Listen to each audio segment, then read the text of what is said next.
Am I the a-hole for not feeling sorry for my homeless parents and not offering my house for them to stay or help?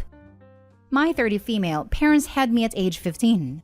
My whole childhood was hell. They never put me up for adoption or anything like that because my grandparents would help. And every time the CPS was called, they suddenly became the best parents in the world and would force me to lie. But the reality is, I lived alone most of the week. And at 8 years old, I already knew how to make myself a meal, while my parents were partying, traveling, drinking, or fighting. Then when I was 15, they fell in love again and had kids like rabbits. 15 male, 13 female, 12 female, 11 male, and 9 male. I left home when I was 18 years old. It hurt from the bottom of my soul to have to leave my siblings, but I couldn't stand it that I had no financial stability. At 24, I passed a public contest that pays me very well. I worked myself off to study and work. Then at 25, the CPS contacted me saying that they had taken away my parents' custody of all of their children and asked if I was able to take care of at least one as they were looking for another relatives. I said I would take care of everyone. I know it's not my responsibility, but a part of me always wanted to get them out of that. And only now I had a good job. My house is not very big, 4-bedroom and 2-bath. But my husband and I, he also wanted to, were able to accommodate everyone and we are not so tight financially. They are good students, polite and affectionate, and I don't regret having welcomed each one. And my husband treats everyone as if he were a big brother or a young father. My parents try to get them back because my grandparents cut off the help after they lost custody, but they couldn't. So my custody of them became permanent. We haven't had contact with them for 2 years. Then my father's sister called me recently saying that she was shocked seeing my parents homeless and asking for money on the streets. And now the family's looking to see if someone can shelter them, and they decided to come and ask me if I could shelter them or help financially since I had a good job. I replied, "Nah, I pass." For them? No, and I'd rather give the money to their children I'm raising. My father's whole family started blowing me up with messages saying that I'm turning my back on my parents who are now sleeping on the streets. How cold-hearted I am to do this, that I don't even want to help when I can. I just blocked everyone. My husband said that he is on my side, but that I should give some token amount so as not to have that weight on my conscience. Am I the a-hole? Now for the top comments. Not the a-hole. You've already had your life ruined multiple times over by these people and have taken all of their responsibilities. You do not have to do anything else for them. Please get some therapy so you're able to unburden yourself for feeling responsible for these toxic a-holes. Every single one of those family members shaming you could take in your parents, but have they? No. They could have taken in the kids, but did they? No. Absolutely block them all and don't look back. Not the a-hole. Firmly. Every single one of those family members shaming you could take in your parents, but have they? More importantly, each of them could have said or done something when Opie and her siblings were mistreated children. Chuck all of them to the deepest pit of fire along with Opie's parents. After hanging on this sub, I've come up with this term, which probably already has a name: virtuous vicariousness or vicarious virtue. Being a good person and doing good in the world is hard work, but makes you feel good. Telling someone else to do good, as if on your behalf, doesn't feel as good but takes basically zero effort.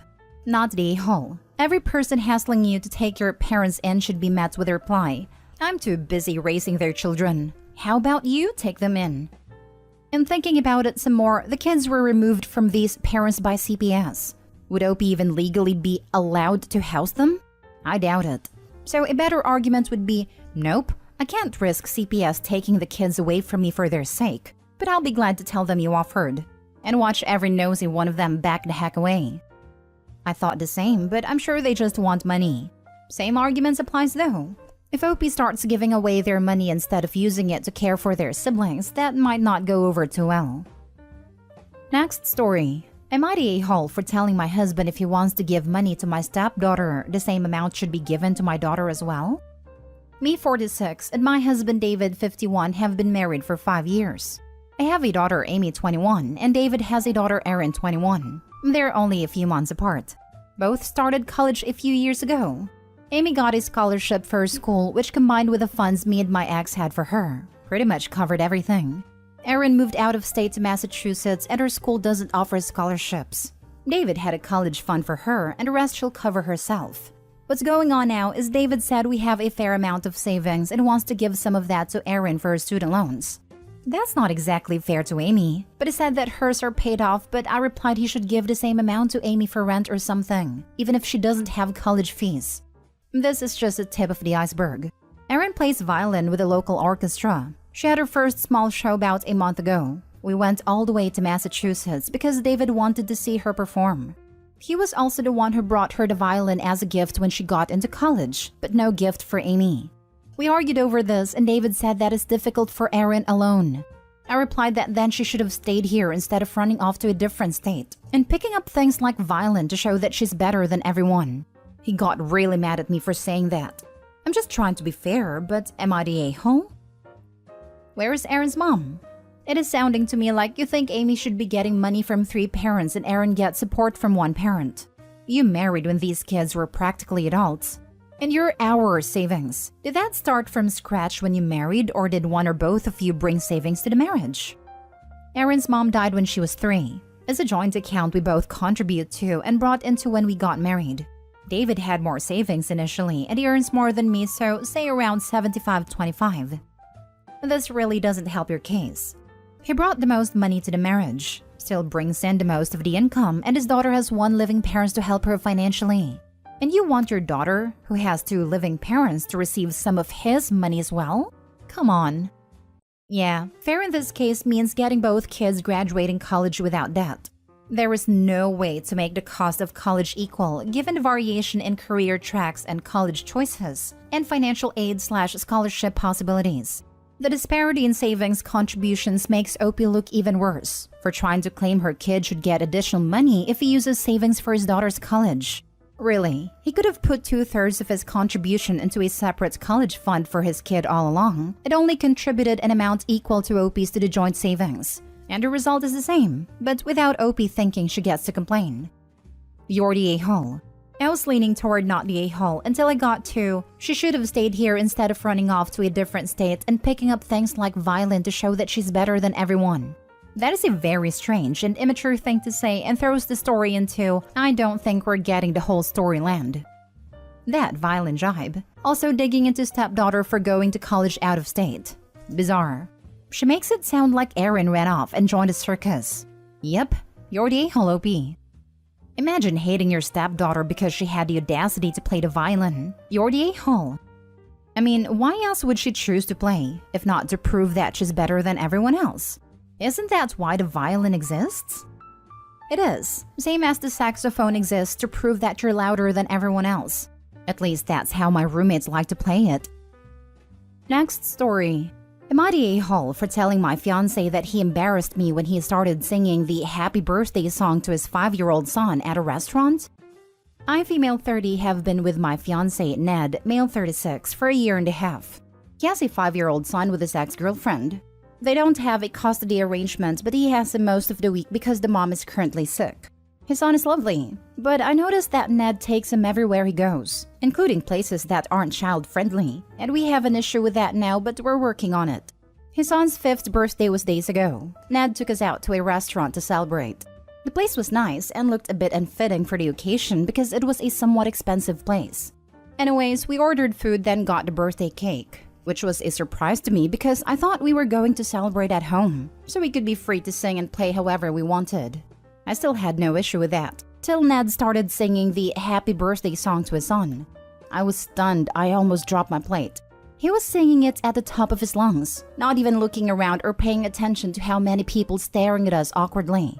I felt so embarrassed I kept whispering for him to stop, but he ignored me.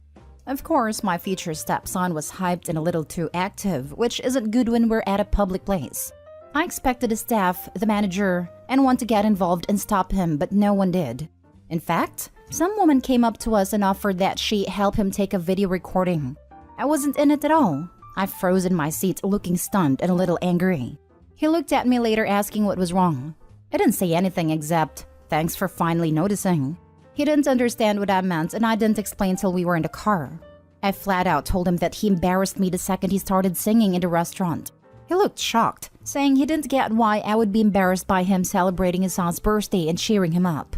I told him we could have done this at home when we'd be more comfortable and free. He took it as in I was ashamed of him and his son, but I denied it and said that it just felt awkward and embarrassing too. Maybe because I've never been in this situation and also judging from the restaurant we were at. He said that his son's mom is sick and he's trying to do all he can to cheer him up, and that all families do that. But no one had an issue with that except me. Then when I tried to explain, he got mad and said he no longer felt like talking. We haven't been speaking since then. It appears he's still salty about me saying what I said and insisting that I see him and his son as an embarrassment. Am I the a-hole? I think he's being too harsh with the whole ignoring me thing instead of talking it out. Now for the top comments. He gleefully sang happy birthday to his child whose mother is sick, while you sat there sulking in your anger. Are you applying to be an evil stepmother by any chance? You prioritize not being embarrassed over a fun moment between a father and a son. The restaurant staff didn't think it was inappropriate. It doesn't seem that you are a good match for someone with kids. You're the a-hole. You should not marry someone with a 5-year-old kid that they love. You are going to be absolutely shocked at how often they will embarrass themselves in public to have fun with their kid. I don't think your knickers would survive the trauma. It is not embarrassing to sing happy birthday to a child. It is, however, super embarrassing to look angry at a person singing happy birthday to a child at the same table as you. You're the a-hole. Of course, people were looking out of curiosity and probably wondering if they should join. They probably saw her face and were confused why she looked upset. Sounds like she embarrassed herself. You're the a-hole. The kid is only 5, but you're the one acting like a child. It's natural that his dad wants to celebrate with him. Who cares if someone hears him sing? You should be grateful that you have a boyfriend who makes it clear that he loves and wants to celebrate with his little boy. Are you ready to be with someone who has a child? Are you willing to share your boyfriend's time, focus, and attention with the son? Because the son should be his priority. Last story. Am I the a-hole for telling my niece her dog is not comparable to my child? I lost my 15-year-old daughter in a car accident last year. I have not been able to clean her room or go in it, so it's the same as it was when she was alive. My husband doesn't go in there either, and we keep the door closed. I don't go anywhere except work anymore. And while I'm in therapy, it isn't helping very much. My niece is 17 and has always been extremely empathetic to animals, but unempathetic to other people. Her dog passed away 2 years ago and she was very torn up for months, but has completely moved on now. Last week, she came to stay with us for the night and my husband made her a bed on a couch. She asked why she couldn't sleep in the guest room, and I told her, confused, that we don't have one. We live in a 2-bedroom house. Niece said that she thought our daughter's room was the guest room now. I explained that we hadn't been able to change anything yet, and she rolled her eyes and said that it was a year ago, and we need to move on. When I started crying, she tried to apologize and, I think in an attempt to relate, said she had taken the loss of her dog very hard but got over it within a year. And I screamed that my child wasn't a dog. My husband came in to moderate and ended up telling my niece to go home, called an Uber for her. I haven't spoken to her since, but my sister reached out and said I was being unreasonable and had made niece feel like a monster. I didn't mean to upset my niece, but I felt that she was completely out of line. Am I the a-hole? Not the a-hole, and I'm so sorry for your loss. Your niece is young and maybe was trying to relate to you with the only experience she's had. Until you've lost a child, I have. You cannot possibly understand the depth of sorrow. Please try to forgive her. She meant well. But forgiving her ignorance does not mean moving on or cleaning out that room. You take as long as you need. Hopefully OP sees this. But the niece is definitely an a-hole. Who rolls their eyes and says it's been a year and that her aunt should get over it? Let's not use her age as an excuse. She knew she was being rude, and that was a completely inappropriate thing to do. I would have called my sister and asked her to take the kid home. Right? I'm sure she was trying to relate with the dog anecdote, but before that, she was implying Opie was being unreasonable for still mourning her child, obviously angry about having to sleep on a couch and rude about it to boot. The niece was definitely being an a-hole, not just a child trying to relate. I think the niece's only saving grace is she immediately realized she messed up when she saw Opie crying and attempted to apologize. Some people in those situations just try to dig in with their point of view. Not the a-hole. Please accept my profound sympathy for the tragic loss of your daughter. I'm sure it's devastating and the experience is life-changing. Being told to get over it is unrealistic. May you find solace soon. Niece's panic indicates to me she was way over her head when she said those things to you. She probably tried to find common ground but ended up making it worse. And you're right, not the same things. Also wishing you peace and healing, OP. Not the a-hole. No matter the niece's intention, her comments were completely out of line. Given the circumstances, I don't think anyone can fault you for your reaction. She is young, not a child. She can comprehend that there are consequences for her actions. Her words were flippant and callous. The niece and your sister should be more concerned about how she hurt you plus apologizing, versus making you feel bad for how she feels.